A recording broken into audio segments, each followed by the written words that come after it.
Nesse vídeo, vou estar falando um pouquinho sobre o conceito de matriz, então, introdução a esse conceito importante na matemática, que é o conceito de matrizes. Bom, basicamente, o que são matrizes? São tabelas retangulares de valores organizados em linhas e colunas. Como assim? Vamos ver um exemplo aqui usando a representação. Então, para representar a matriz, a gente costuma usar letras latinas maiúsculas. Nesse caso, eu chamei a matriz de A e os seus elementos, eu uso a mesma letra que eu usei aqui, porém minúscula, com o posicionamento que ele ocupa dentro da matriz. Bom, esse primeiro valor aqui é a linha que ele está e esse segundo valor é a coluna que ele está. Então, por exemplo, esse elemento aqui, ele se encontra na primeira, segunda linha, primeira, segunda, terceira, quarta coluna. Por isso é o A2, 4, linha 2, coluna 4.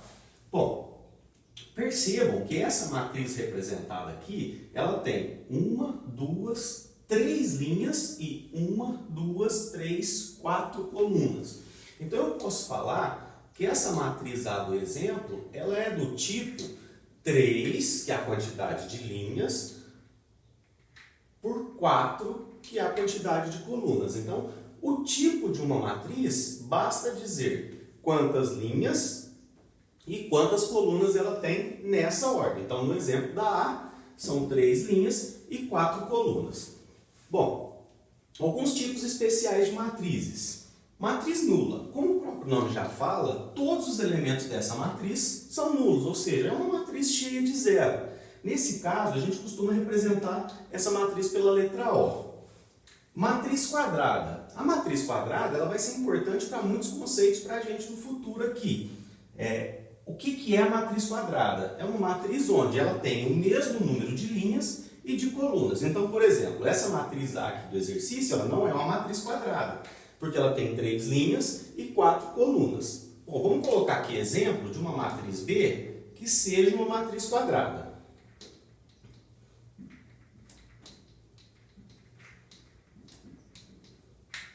Se eu for analisar essa matriz B, qual o tipo dessa matriz B? Vamos analisar, ó. Uma linha, 2 linhas, 3 linhas.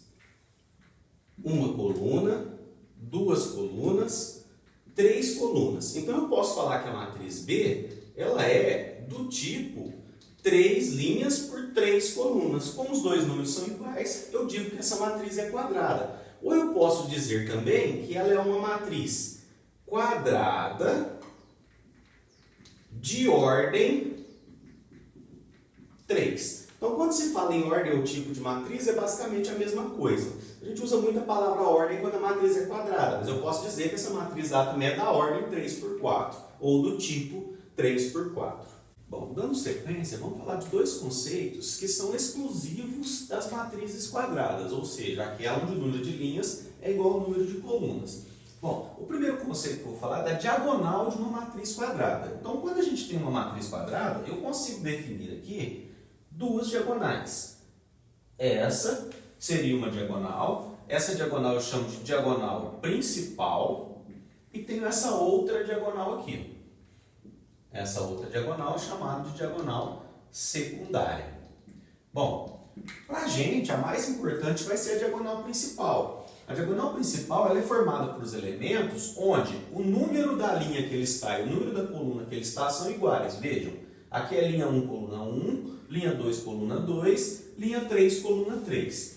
Tá? Então, a diagonal secundária ela vai ter uma importância quando a gente estiver falando de determinantes, mas no momento aqui no caso de matrizes, o que a gente trabalha com o conceito de diagonal é diagonal principal. Então, se ele se referir, por exemplo, a uma diagonal de uma matriz sem citar qual que é, eu entendo que seja a diagonal principal.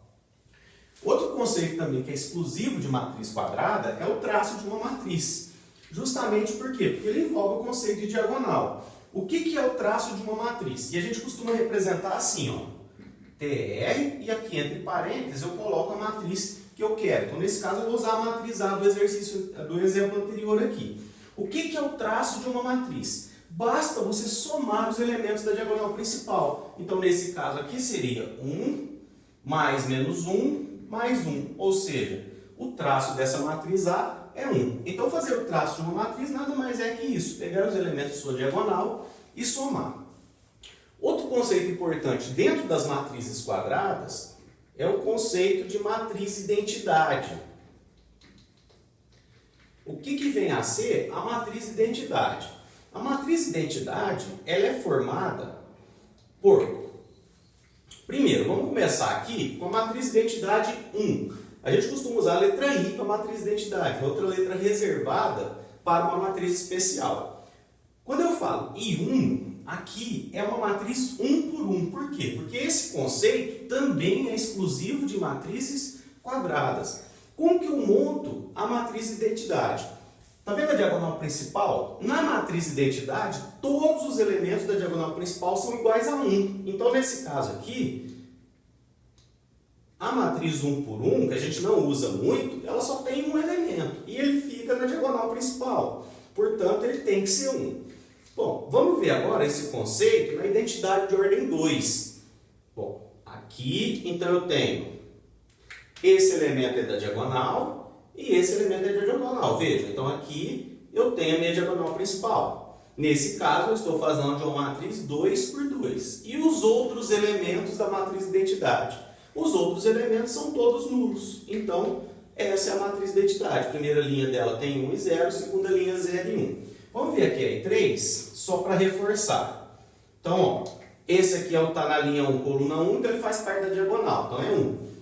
Aqui é 0, aqui também é 0. Porque só é 1 na diagonal, todos os outros são zeros. Então, esse não está na diagonal 0. Esse vai fazer parte da diagonal 1. Não está na diagonal 0. Não está na diagonal 0. Não está na diagonal 0. E esse é o último elemento da diagonal ali 1. Portanto, eu tenho aqui a matriz identidade de ordem 3. E assim por diante. Bom, tem que ser sempre 1 na diagonal? Sim, não pode ser menos 1. Tá? Então, sempre o elemento da diagonal, todos os elementos da diagonal tem que ser 1, tem que ser a diagonal principal e os outros elementos tem que ser 0. Então, a matriz identidade nada mais é do que isso. Depois eu posso constituir aqui a identidade da ordem que for. O que vem a ser agora a transposta de uma matriz? O que é a matriz transposta? De uma forma bem genérica, eu posso dizer que linha vira coluna. Vou colocar entre aspas, né? Como assim linha vira coluna? E como que eu represento a matriz transposta? Vamos usar como exemplo aquela matriz A ali. Então, a matriz transposta já é como se eu colocasse com um expoentezinho T, né? Parecido com o expoente, uma letra T aqui acima da matriz. Então, vamos pegar aquela matriz A e analisar. Ela tem 1, 3 e 4 na primeira linha. Então, como a linha vai virar coluna, esse 1, 3 e 4 vai ser colocado na primeira coluna. Segunda linha, 2 menos 1 e 2. 2 menos 1 e 2 na segunda coluna. Terceira linha, 0, 1 e 1. 0, 1 e 1 na terceira linha, na terceira coluna. Então, é isso que quer dizer linha vira coluna. Então, isso é a transposta de uma matriz. É um conceito também bem simples. Basta pegar a primeira linha e transformá-la na primeira coluna. Não confundir transposta com oposta. A matriz transposta é isso que eu acabei de explicar. O que estava na primeira linha passa para a primeira coluna. A matriz oposta, ela nada mais é do que você fazer menos a outra matriz. O que quer dizer isso? Basta você trocar os sinais da matriz citada. Então, a oposta daquela matriz A ali é menos 1, menos 3 e menos 4 na primeira linha, menos 2, 1 e menos 2 na segunda linha, 0, menos 1 e menos 1 na terceira linha. Então, a transposta, a linha vira coluna e na oposta você simplesmente troca os sinais da matriz citada. Bom, mais dois conceitos que envolvem matrizes. Nesse caso aqui, o primeiro conceito é uma matriz simétrica. Bom, o que quer dizer uma matriz simétrica? Para que uma matriz seja simétrica, o que tem que acontecer? A matriz tem que ser idêntica à sua transposta. Então, o A tem que ser igual a A transposto. Vamos ver o A transposto dessa matriz e verificar que realmente ela é simétrica. O que é a transposta mesmo? A linha vira coluna. Então, a primeira linha é 7, 0, 33. 7, 0 e 33 na primeira coluna. 0 menos π 1, 0 menos π 1 na segunda coluna. 33, 1 e 5. 33, 1 e 5 seria, então, aqui a minha terceira linha, que vai virar a minha terceira coluna. Percebam que, olha o que acontece. Primeira linha, 7, 0, 33, 7, 0, 33. 0 menos π 1, 0 menos π 1. 33, 1 e 5, 33, 1 e 5. Então, essa matriz aqui, ela é uma matriz simétrica. O que acontece quando a matriz é simétrica? Dá uma olhada aqui na diagonal. Se eu separar a diagonal, percebam que quando eu faço a transposta, os elementos da diagonal eles não saem do lugar, tá? Independente dela ser simétrica ou não. Por quê? Porque se ele está na linha 1, coluna 1, a hora que eu troco vai continuar 1, 1. Linha 2, coluna 2, continua 2, 2, assim por diante. Então, olha só. A simetria está aqui, ó. Perceba. Então, vejam que esses elementos nessas posições são iguais. O que vem a ser, então, a matriz antissimétrica? Aqui eu usei B, né? Então vou colocar B aqui. É onde? O B é menos o B transposto. Ou seja, os números são os mesmos, porém com todos os sinais trocados. Vamos fazer a B transposta desse caso aqui para fazer a verificação. Então, a primeira linha é 0, 2 e menos 1. Então, 0, 2 e menos 1 fica aqui na primeira coluna. Menos 2, 0 e menos 3 fica na segunda coluna. E 1, 3 e 0 na terceira coluna, que é o conceito da transposta. Primeira linha, primeira coluna. Segunda linha, segunda coluna. Terceira linha, terceira coluna. Agora, olha os elementos. 0, 0. Tudo bem. 2, menos 2. Menos 1, mais 1. Menos 2, mais 2. 0, menos 3 e 3. 1 e menos 1. 3 e menos 3. 0 e 0. Então, a matriz B transposta, ela é menos a matriz B. Ou seja, o B é menos a B transposta. Quando isso acontece, a matriz é chamada de antissimétrica. Percebam que para a matriz ser antissimétrica, obrigatoriamente,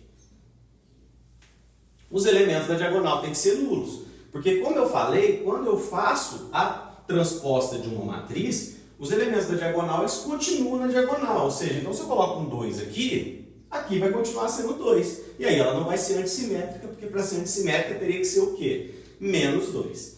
Tá? Então esse é outro conceito importante também dentro das matrizes. Matriz simétrica e antissimétrica. A gente usa mais o conceito de matriz simétrica. Então é só lembrar, isso aqui é o conceito de matriz simétrica. E para a gente finalizar, vamos falar do que é a lei de formação de uma matriz. Bom, como assim?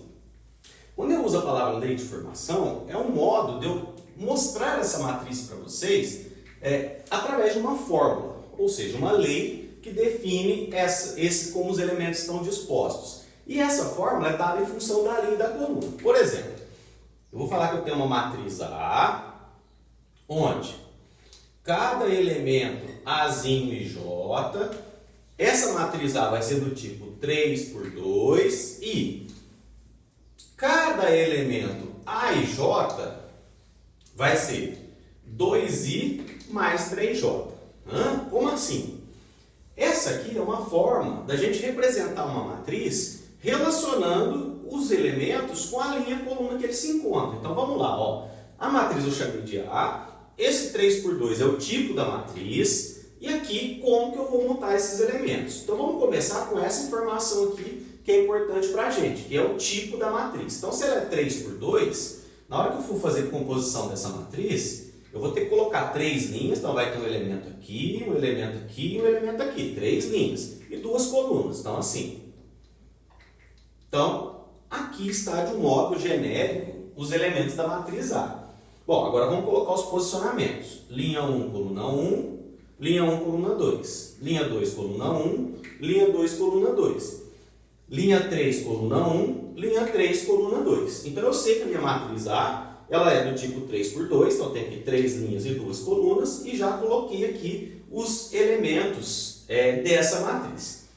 Vejam, A e J. A e J. Então, esse primeiro número aqui, ou seja, a linha é o I. E esse segundo elemento, a coluna é o J. Então, como que eu faço esses elementos? Vamos começar com o A1. Isso significa que o I vale 1 e o J vale 1. Agora é só trocar na fórmula. Então, é 2 vezes o I, que é 1, mais 3 vezes o J, que é 1. Então, nós temos 2 vezes 1, 2, 3 vezes 1, 3. Então, o primeiro elemento dessa matriz é 5. Então, essa matriz A, eu já posso escrevendo ela aqui do lado, eu já sei que o primeiro elemento dela aqui na posição A1 é 5. Vamos ver o A1, 2. Então, ele vai ser 2 vezes o I, quem é o I? 1, mais 3 vezes o J, que é 2. Então, nós temos 2 vezes 1, 2, 3 vezes 2, 6, portanto, o elemento aqui é 8. Passamos agora para a segunda linha, o A21. Então, vai ser 2 vezes o I, que é 2, mais 3 vezes o J, que é 1. 4, mais 3, 7. Então, esse elemento é 7. A22, 2 vezes o I, mais 3 vezes o J. Aqui vai dar 4, aqui vai dar 6, portanto, 10. E a última linha, A31, vai ser 2 vezes o I, que é 3, mais 3 vezes o J, que é 1. Aqui vai dar 6, aqui vai dar 3, então esse elemento é 9. E o último elemento, o A32, vai ser 2 vezes o I, que é 3, mais 3 vezes o J, que é 2. Então, nós temos 6 mais 6, 12. Então, temos aqui a nossa matriz A representada através da sua lei de formação, 2i mais 3j. 5 e 8 na primeira linha, 7 e 10 na segunda, 9 e 12 na terceira. Vou mostrar um outro exemplo agora de uma matriz B, onde cada Bzinho e J, ele vai ser, essa matriz B vai ser do tipo 2 por 2, e o Bzinho e J vai ser dado por duas fórmulas. Ele vai ser I mais J se o I for maior ou igual ao J. E ele vai ser 2 vezes I menos J se o I for menor que o J. Qual a diferença? Aqui eu tenho um condicional. Então, antes de sair trocando, eu não tenho uma fórmula só. Nesse caso, eu tenho duas. Eu poderia ter até três, né? Uma com I maior, outra com I igual e outra com I menor. Mas como funciona nesse caso? Da mesma forma. Começo o quê? Analisando o tipo da matriz. Ela é do tipo 2 por 2. Então, eu sei que a minha matriz B vai ter aqui duas linhas e duas colunas. B11, B12, B21, B22. Como vai ficar? A diferença é que na hora que eu for substituir, eu tenho que ver em qual fórmula que eu vou substituir, se é nessa ou nessa. Aqui o I vale 1 e o J também vale 1. Então o que acontece? O I é igual ao J. Igual entra nessa fórmula. Então se o I é igual a J, basta fazer o quê? Somar o I com o J. Então aqui é 1 mais 1. Então esse elemento é 2. Vamos fazer agora o B12. Nesse caso, o I é 1 e o J é 2. Então, o I é menor que o J. Se o I é menor que o J, tem que fazer 2 vezes I menos J. Então, vai ser 2 vezes o I, que é 1, menos o J, que é 2. Então, nesse caso, 0. Vamos fazer agora o B21. O que seria o B21? Bom, o I é 2 e o J é 1. Então, o I é maior que o J. Se o I é maior que o J, basta fazer o quê? I mais J. Veja, I maior ou igual, eu faço I mais J. Então, aqui é 2 mais 1, ou seja, esse elemento é 3. E para finalizar o B22, o I é igual ao J. Então, 2 mais 2, 4. Então, nesse caso aqui, a minha matriz B, ela teria, primeira linha, 2 e 0, segunda linha, 3 e 4. Então, é isso, esses conceitos iniciais envolvendo matrizes.